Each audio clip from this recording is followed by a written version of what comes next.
Savol. Assalomu alaykum ustoz. Shariatimizda chorva mollarini tirik janglab setishning hukmi nima? Ularning qig'larini setishning-chi? Javob. Va alaykum assalom va rahmatullohi va barakatuh. Qo'y, kala qatorliq chorva mollarini, shundaqla to'qu, baliq qatorliq jonliqlarni tirik turg'izib tarozida tartib satsa bo'ladi. Buningda shariatda hech bir cheklama yo'q. Malni savdlashganda malning ahvolini bilish ko'zlandi. Tarozi orqali malning ahvolini bilgili bo'ladi.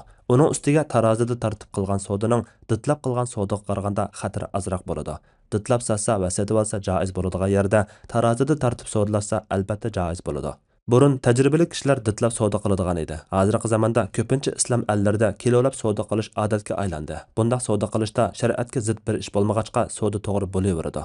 Chorva mollarining tezak, mayoq qatorliq qig'larni setishmi joiz. Odatda kishilarning qig'larni o'g'it yoki yiqilg'u qilib ishlatish va uningdan foydalanish ehtiyoji bo'lg'achqa, uni setish va uningdan foydalanish cheklanmaydi.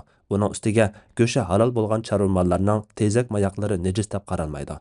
Hanafiy mazhab kitoblarida tezak bilan mayoqni setish va uningdan foydalanish joizdir deb kelgan. Ya'ni boshqa bir narsaga aralashmagan saf holatdami setish joiz demakchi. Yana ba'zi kitoblarda tezak bilan mayoqni setish, uningdan foydalanish va uni yiqilg'u qilish joiz deb kelgan. Shafiiy mazhabda Imom Navaviy makruhlik bilan joiz deb muayyanlashtirgan.